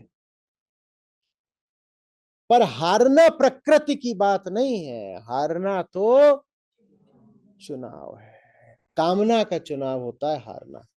कितनी अजीब बात है। कामना जीत कभी सकती नहीं, पर हारने का चुनाव हमेशा कर सकती है। तो जीत संभव है नहीं, और चुनाव करना है तो विकल्प कहाँ है? एक ही तो विकल्प है क्या? विकल्प का मतलब होता है दो, दो होते हैं तभी चुनाव की बात होती है। जीत कभी सकती नहीं कामना, पूरी होने का कोई सवाल नहीं पैदा होता। और चुनाव करना है तो उसे हमेशा एक ही चुनना पड़ेगा क्या? हार चुननी पड़े। तो कामना माने हारना।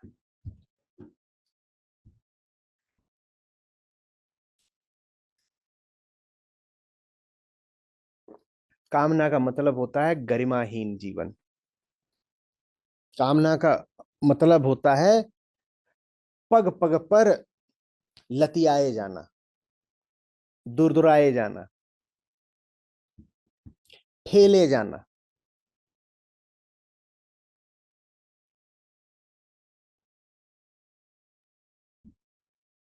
जीवन अपने ही चुने हुए अपमान में बिताना। कभी किसी पर आरोप मत करिएगा कि फलाना अपमानित कर गया। जब हमारे पास अपना मान नहीं, हम्म, तो दूसरा तो फिर क्या अपमान करेगा हमारा? बहुत सुंदर ये शब्द है मान। मान माने जानते हो क्या होता है? मूल्य।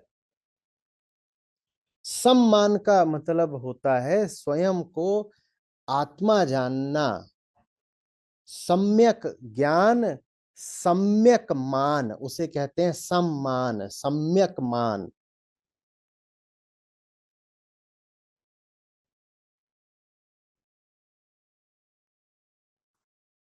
और उससे हटकर होता है अभिमान।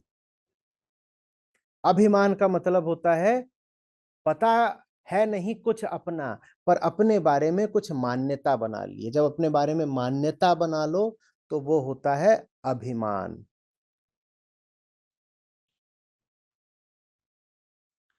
और जब स्वयं को जब जान लो तो वो होता है सम्मान। उसी को और साफ करके कह देते हो आत्मसम्मान। और अब एक तीसरा रोचक शब्द आता है। जब अपने आप को जानते तो नहीं हो पर दावा करना है कि जानते हैं, तब शब्द आता है स्व अभिमान। स्वाभिमान। कोई नहीं बोलेगा मैं अभिमानी हूं, क्योंकि अभिमानी होने का मतलब ही होता है अज्ञानी हूं। अभिमानी हम अपने आप को मानते नहीं। सम्मानी हम होते नहीं क्योंकि हम जानते ही नहीं अपने आप को, तो सम्मानी होना चाहिए, आत्मसम्मानी होना चाहिए हमें, पर हम होते नहीं। अभिमानी हम अपने आप को कभी मानेंगे नहीं, हालांकि हैं हम अभिमानी ही। सम्मानी हमें होना चाहिए, पर दुर्भाग्य की बात यह कि हम सम्मानी है नहीं। तो फिर हम अपने लिए एक नया शब्द गढ़ते हैं, होता है स्वाभिमानी। स्वाभिमान माने सबसे बड़ी बेईमानी। स्वाभिमान माने सबसे बड़ी बेईमानी। अरे अभिमान का मतलब ही होता है कि तुम अज्ञानी हो, उसमें स्व जोड़ के क्या होगा? या तो आत्मसम्मान होगा या निरा अभिमान होगा। ये जो खोखला अभिमान होता है, जब आत्मसम्मान बनने का ढोंग करता है तो कहलाता है स्वाभिमान। अभिमान जब आत्मसम्मान होने का ढोंग करता है तो उसका नतीजा होता है स्वाभिमान। स्वाभिमान और आत्मसम्मान में उतना ही अंतर है जितना अहंकार और आत्मा में। स्वाभिमान चलता है अहंकार के साथ और आत्मसम्मान चलता है आत्मज्ञान के साथ। आत्मसम्मान आत्मज्ञान का सहज परिणाम है। हमारे पास आत्मसम्मान नहीं होता। जब आपके पास आत्मसम्मान नहीं होता तो इस आत्मसम्मान के अभाव माने अभिमान की जो जगत से प्रतिध्वनि आती है उसको कहते हैं अपमान। तो लिखो, भीतर अभिमान तो बाहर अपमान। ठीक वैसे जैसे संसार बाहर विस्तार होता है भीतर के अहंकार का, वैसे ही अपमान बाहर विस्तार होता है भीतर के अभिमान का।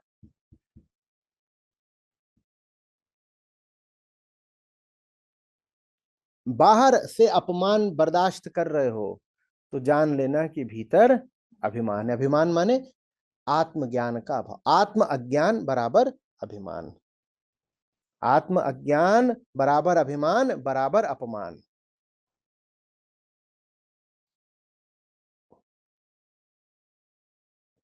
इन तीनों में पहला क्या है? आत्म अज्ञान, मैं हूं। आत्मज्ञान का वक्तव्य क्या होता है? मैं हूं। तो आत्म अज्ञान से शुरुआत होती है। वही आत्म अज्ञान जब पता नहीं तो अभिमान बनते। अभिमान माने हमेशा किसी चीज से जाकर के टिपकना अपनी हस्ती के लिए। तो आप जब अभिमान होता है तो आपका नाम ऐसा होता है देहाभिमानी, या जिससे भी जाके वो उसका अभिमान होता है। अभिमान माने मान पता नहीं है लेकिन क्या करा है? तुक्का मारा है, मान्यता कल्पना बैठाई है, ये अभिमान है।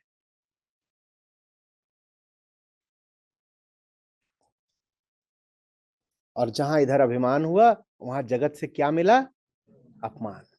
अपमान।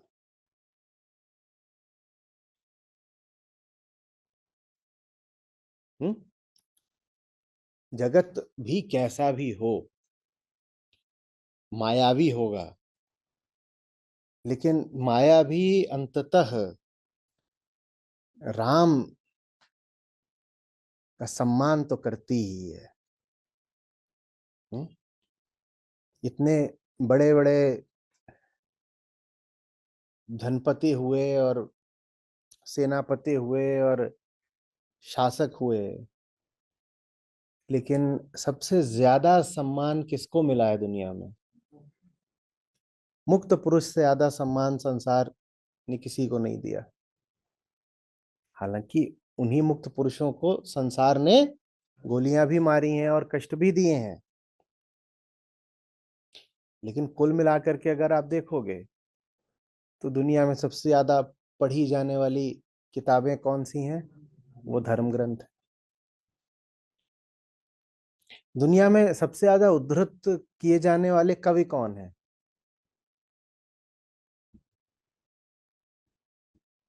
मोस्ट कोटेड ऑथर और पोएट।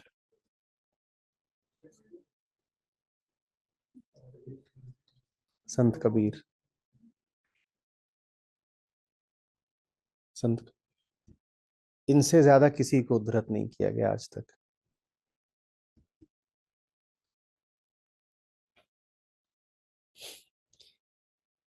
आत्मज्ञानी को सम्मान भी मिल ही जाता है। जीते जी न मिले, बाद में मिल जाता है। उसे अपने नाम से ना मिले, किसी और के नाम से मिल जाता है। नहीं समझे? उसका ज्ञान किसी और तक पहुंच गया, जिसको पहुंच गया उसको मिल गया सम्मान, उसको भी मिल गया तो भी उसी को मिल गया।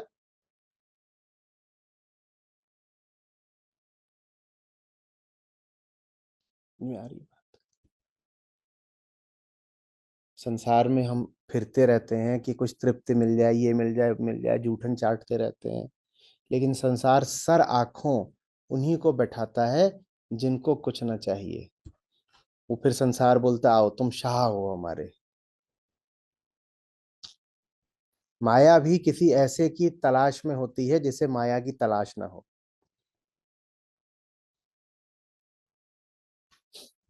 आप माया को ढूंढ रहे हो, माया उसको ढूंढ रही है जो माया को ना ढूंढ रहा हो। और दोनों तरफ बेताबी बराबर की है। आपको माया नहीं मिलती, माया को वो नहीं मिलता जिसे माया नहीं चाहिए। और जब माया को वो मिल जाता है जिसे माया नहीं चाहिए, तो फिर कबीर साहब बोलते हैं ना कि वो मेरे घर आ गई है, मेरी चाकरी करती है, हाँ, कपड़े धोती है, खाना बनाती है।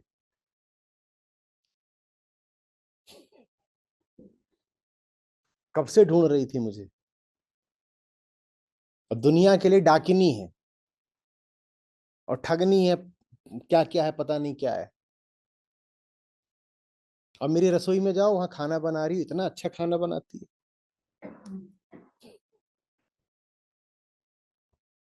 समझ में आ रही बात?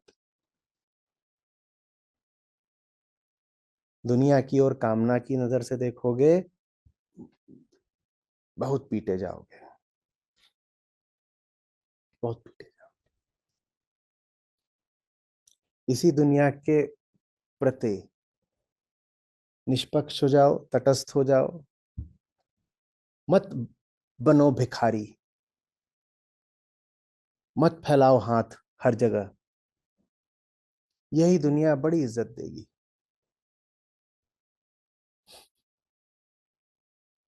सारी बात समझ में?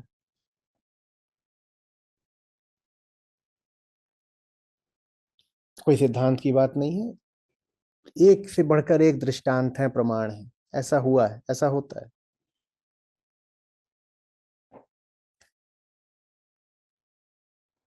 तो इसको क्या बोला ज्ञानियों ने? बिन मांगे, मांगे मिले ना भीख। बिन मांगे मोती मिले, मांगे मिले न भीख। मांगने जाओगे, 1 रुपया नहीं देगी दुनिया, और मारेगी और लतियाए और जाओगे। और जो कुछ नहीं मांगते, दुनिया उन पर मोती लुटाती है। लो, कितनी अजीब बात है।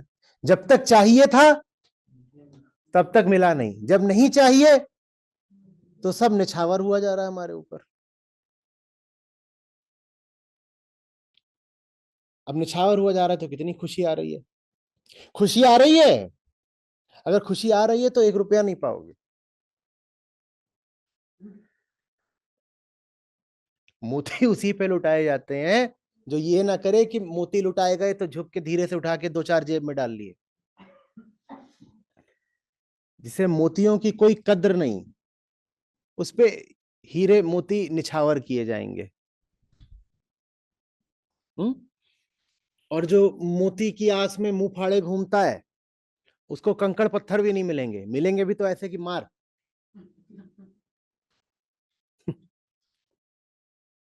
मोती मांग रहे थे, पट्ट से पड़ा आकर के बोले लिए ले ले। कंकड़, बजरी। समझ में आ रही बात है?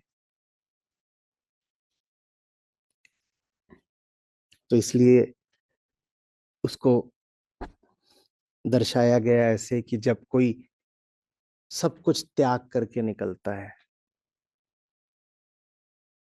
तो देवता आसमान में प्रकट होकर फिर उस पर पुष्प वर्षा करते हैं। ये किस बात का प्रतीक है? जब तुम सब कुछ छोड़ देते हो तो दुनिया की जो सबसे बड़ी भेंट हो सकती है वो भी तुम पे लुटा दी जाती है। लो, ले लो। क्योंकि कुछ ऐसा सा है जैसे माया भी मुक्ति की तलाश में हो।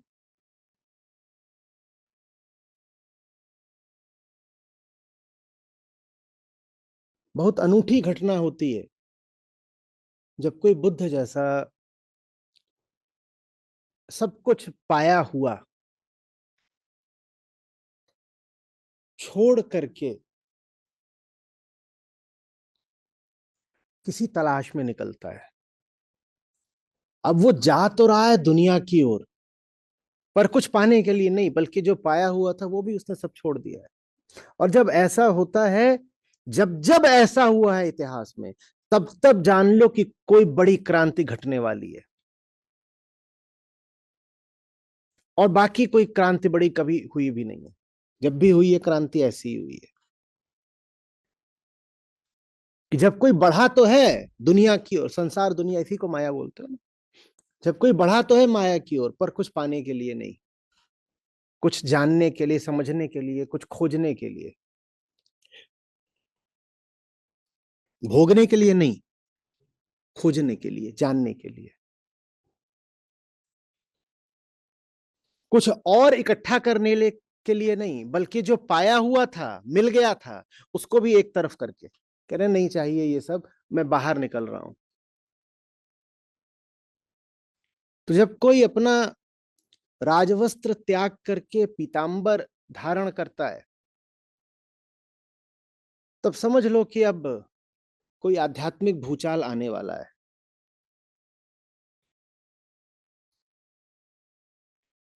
बात आ रही समझ में? माया भी कब से प्रतीक्षा में बैठी है, कोई आए तो जो हमारी ओर हमें समझने के लिए देखे, हमें भोगने के लिए नहीं। मोहिनी बोलते हैं ना उसको, तो उसको मोहिनी कामिनी किसी बहुत सुंदर युवा स्त्री जैसा मान लो, उदाहरण के लिए है, नहीं उदाहरण के लिए, जिसकी ओर जिसने भी आज तक देखा है सिर्फ भोगने के लिए देखा है।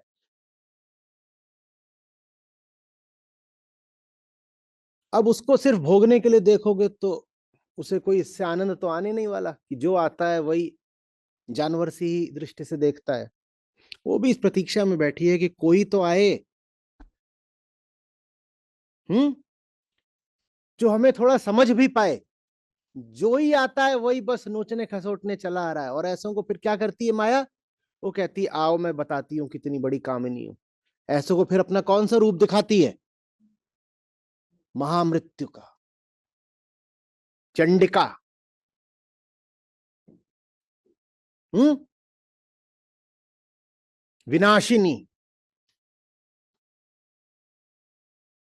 काली।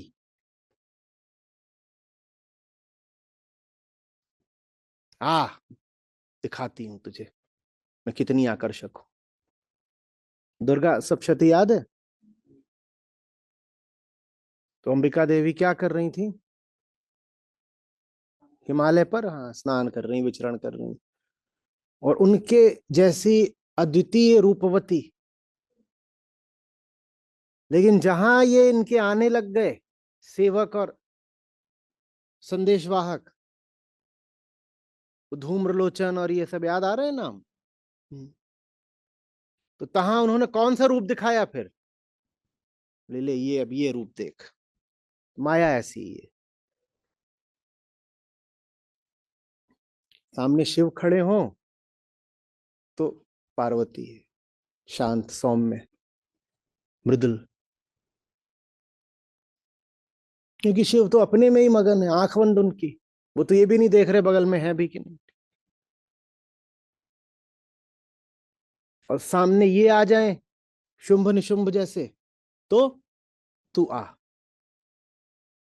ले देख जलवा।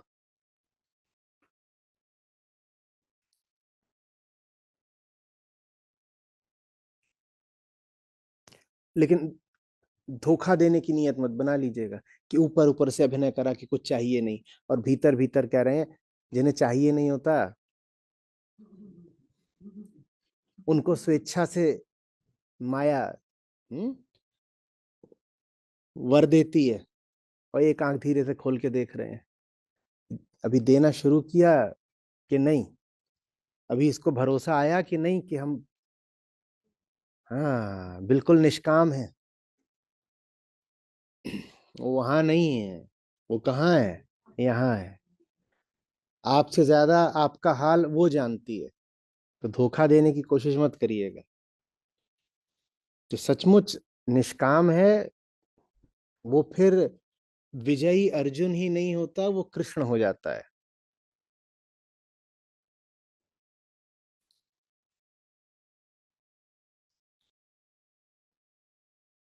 हम्म?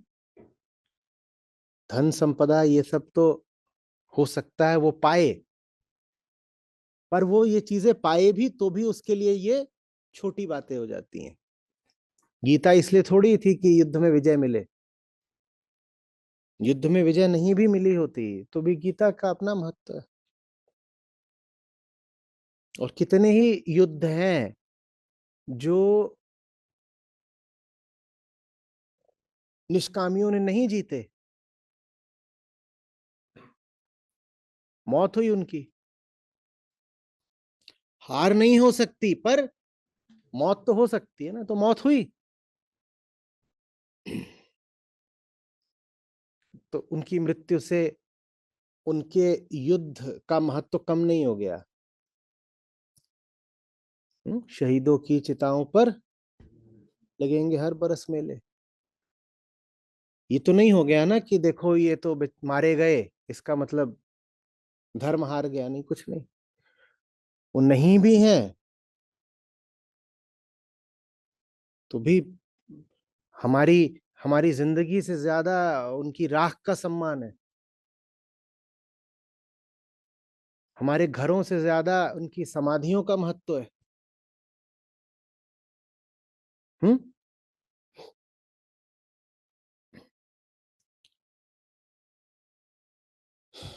समझ में आ रही बात ये? कामना माने छोटा बच्चा अपने ही पांव का अंगूठा चूस रहा है। देखा कभी?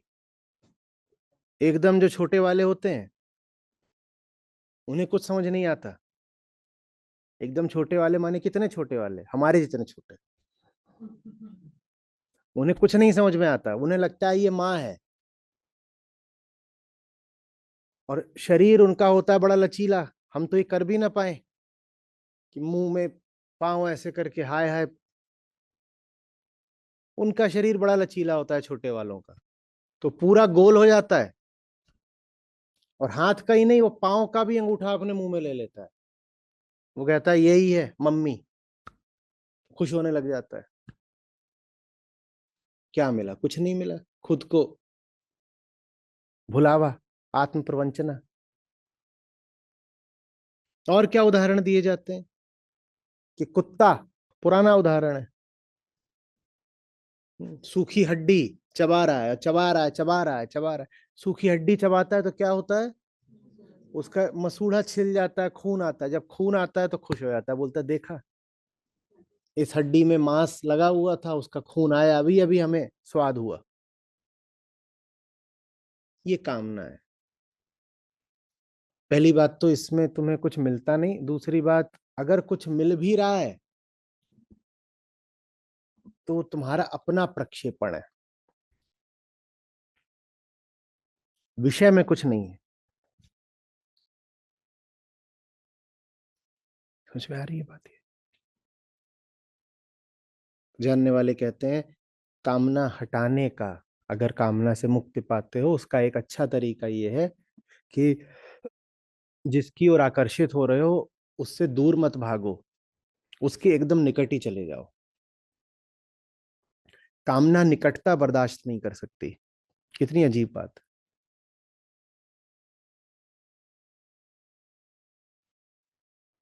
प्रेम निकटता का अभाव बर्दाश्त नहीं कर सकता,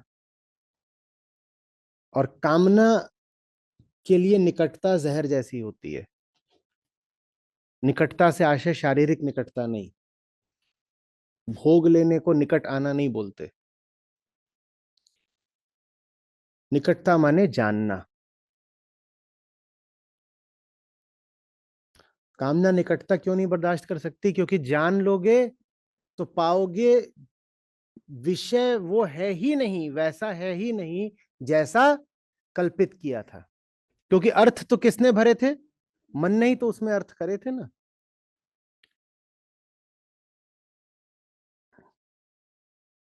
जिस वस्तु विषय व्यक्ति को जान लोगे, उसके प्रति कामना एकदम कम हो जाएगी। कामना अगर बनाकर रखनी है तो जानने से परहेज करना,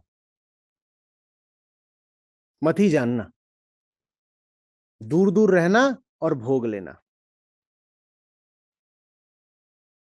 कि जैसे कोई बहुत ही सस्ता ढाबा हो और बासी खाना वहां पर चलता ही नहीं, और उसने पूरे अपने ढाबे के बीच में कुल मिलाकर के एक 40 वॉट का अधमरा टिमटिमाता बल्ब लगा रखा है। थाली में क्या दिया है ये नहीं देखोगे तो खा लोगे, दिख गया तो खा नहीं पाओगे।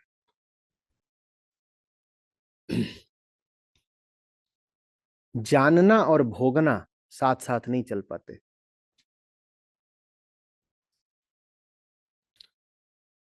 भोग को लेके बड़ी ग्लानि हो रही हो जिंदगी में, आप वहां आ गए हो जहां भोग दिखाई पड़ता हो कि बहुत नुकसान दे गया, लेकिन आदत न छूटती हो भोग की, तो तरीका ये है, भोग की वस्तु से जानो नहीं, से भागो नहीं। भोग की वस्तु से भागो नहीं, जानो, पूछो, उसको सामने रखो, उससे बात करो, उसका परीक्षण करो, उस पर प्रयोग करो, भागो नहीं। भाग करके तो अपने आप को ये साबित कर रहे हो ना कि उस वस्तु में कोई ताकत है जिससे बच के दूर भागना पड़ रहा है। उसमें अगर सचमुच कोई ताकत है, कोई हैसियत है, तो फिर भाग काहे को रहे हो? ले ही लो, भोग ही लो उसको। भोग नैतिक कारणों से नहीं बुरा होता है, भोग व्यवहारिक कारण से बुरा है। आप उस चीज को जो समझ के भोग रहे हो वो चीज वो नहीं है, और जो उससे पाना चाहते हो वो उससे मिलने नहीं वाला है। इस कारण से भोग को मना करा जाता है। देख लो कि क्या है, जान लो कि क्या है।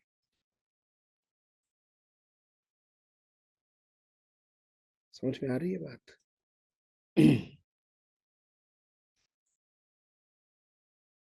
आगे श्लोक में क्या कह रहे हैं कृष्ण? और यही काम है जो जीव को मोहित रखता है और ज्ञान को दबाए रखता है।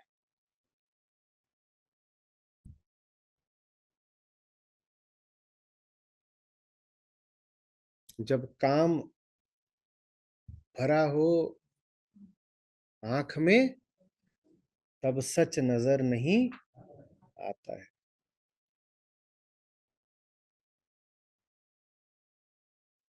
सब नजर आ जाएगा, बस नियत एक बार ये कर लीजिए। अभी इस शब्द पे लौटेंगे, बहुत सुंदर शब्द है ये, इसकी चर्चा पहले ही कर लेनी चाहिए थी पर अब अंत में भी कर लेते हैं। नियत ये होनी चाहिए कि जानना है, दुनिया से दूर नहीं भागना है, दुनिया के बीच में है, दुनिया की ओर भी बढ़ सकते हैं।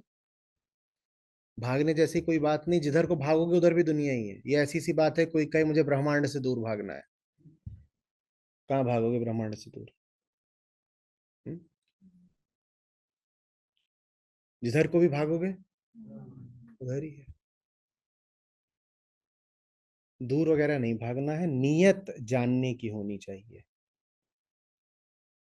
संपर्क रहेगा, संबंध रहेगा, एंगेजमेंट रहेगा, नियत भोगने की नहीं होनी चाहिए। तो ये शब्द नियत, इसको आप समझिएगा।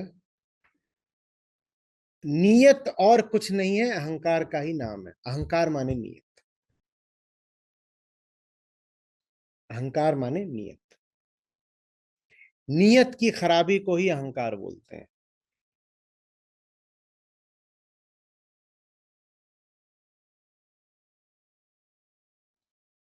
और नियत के सुधरने को मुमुक्षा बोलते हैं।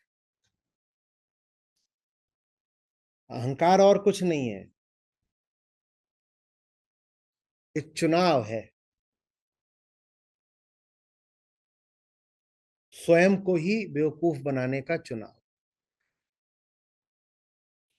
चेतना जब स्वयं को जानने लग जाए तो मुक्त कहलाती है।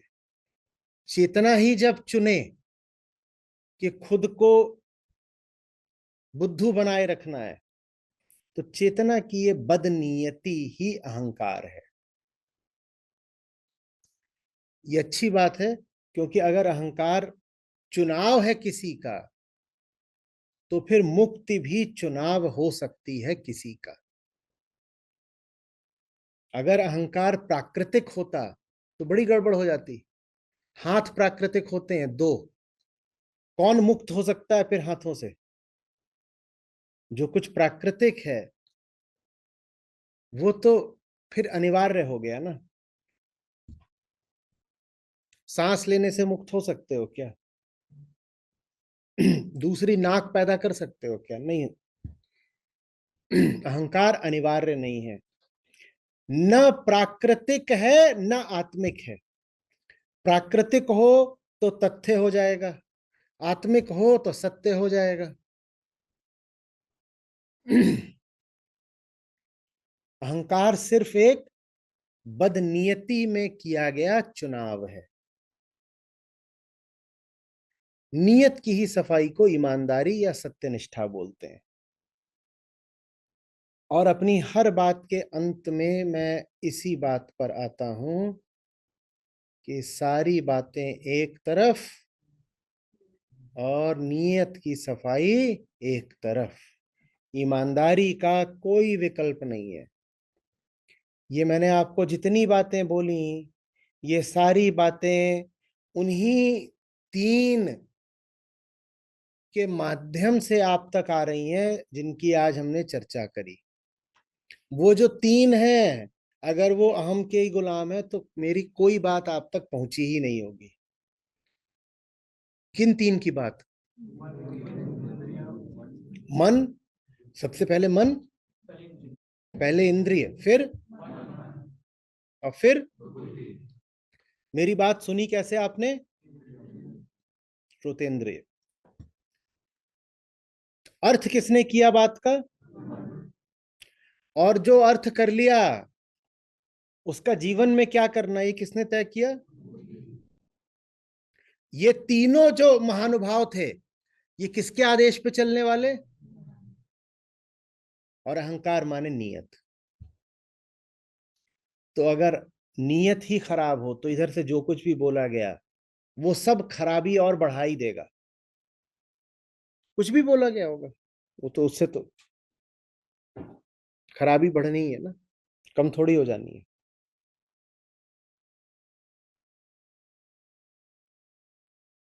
समझ रहे हो बात?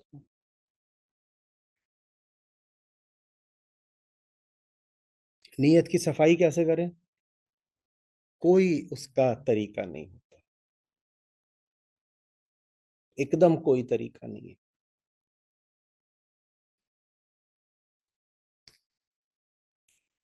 और तरीका कोई होगा तो ये कहा जाएगा कि नियत की सफाई की नियत होनी चाहिए।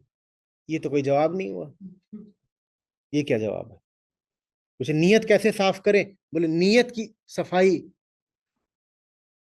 का इरादा रखो। इरादा माने तो नियत ही हो गया, फिर तो ये तो कोई बात ही नहीं हुई। तो इसका कोई उत्तर नहीं होता कि भीतर वो इच्छा कैसे उठे, वो विशेष इच्छा जिसको भक्ति में प्रेम बोल देते हैं, ज्ञान में मुमुक्षा बोल देते हैं। भीतर वो प्रेम कैसे उठे, भीतर मुक्ति की तड़प कैसे उठे, इसका कोई तरीका नहीं।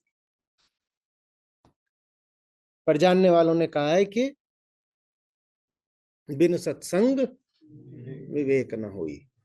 तो शायद संगत एक तरीका है, शायद। पर संगति में भी क्या तरीका है? नियत तो बड़ी रहस्यमयी बात है। हुँ? अच्छी से अच्छी संगत में भी आदमी, यहाँ पे कोई मक्खी हो, वो क्या ढूंढ रही है?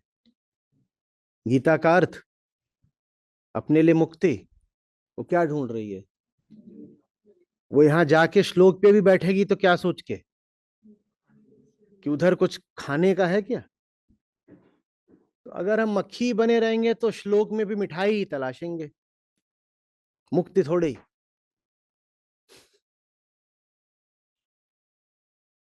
मेरे कमरे में दीमक आ करके किताबें चाट गई, मुक्त हो गई होगी अब तक। उतनी तो मैंने नहीं चाटी किताबें जितनी मेरी दीमक चाट गई, मुक्त हो गई होगी।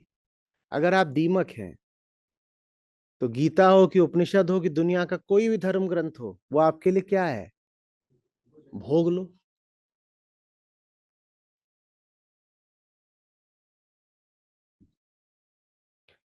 तो नियत कैसे साफ हो, कुछ कह नहीं सकते।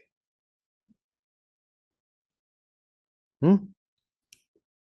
शायद इसी बेबसी में नियत साफ होती है, पता। वहां पे याद करके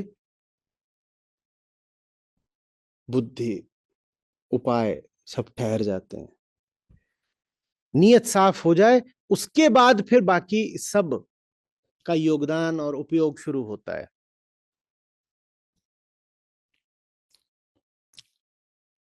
किसी को कैसे प्रेम में डालें, कोई बताइए विधि। हाँ, प्रेम है, उसके बाद आदमी विधियां ढूंढने लग जाता है। पर किसी में प्रेम जागृत कैसे करें, बताइए। किसी में मोक्षा कैसे जागृत करें? तो इसलिए संसार ज्ञानियों का और संतों का बड़ा ऋणी रहा है। कहा है कि इनको देख करके हमें भी कुछ भूली हुई सी बात याद आने लगती है। इनको देख करके हम में भी कोई बड़ी प्रसुप्त आस हम्म जगने लगती है, अंगड़ाई लेने लगती है। कहते विधि तो और कुछ नहीं है, पर इनको देखो तो कुछ याद सा आता है।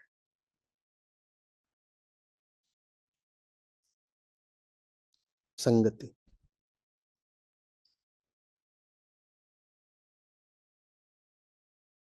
क्योंकि है तो सब एक ही तत्व ना, जिसमें वो तत्व जगा हुआ हो, उसको देख करके याद आता है कि सच्चाई तो मेरी भी यही है, और अगर मेरी वो सच्चाई है तो मैं ऐसा क्यों हूं? अगर वैसा हुआ जा सकता है तो मैं ये बन के क्या कर रहा हूं?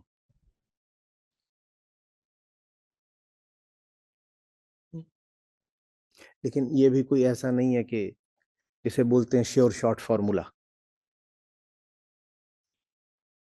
ऐसे भी कारीगर होते हैं कि जो देख लें किसी जगे हुए को तो उन्हें ईर्ष्या और द्वेष ज्यादा आ जाता है। वो कहते हैं जब मैं सोया हुआ हूं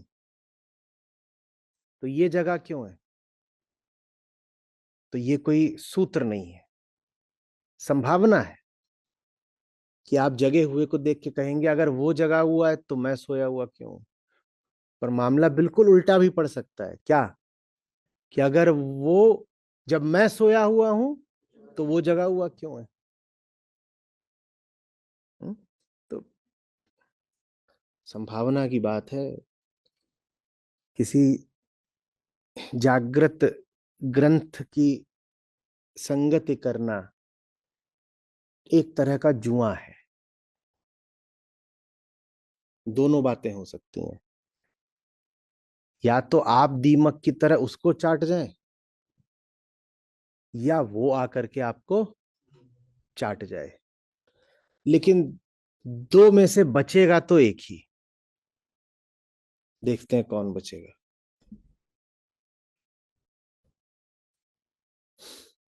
हम्म।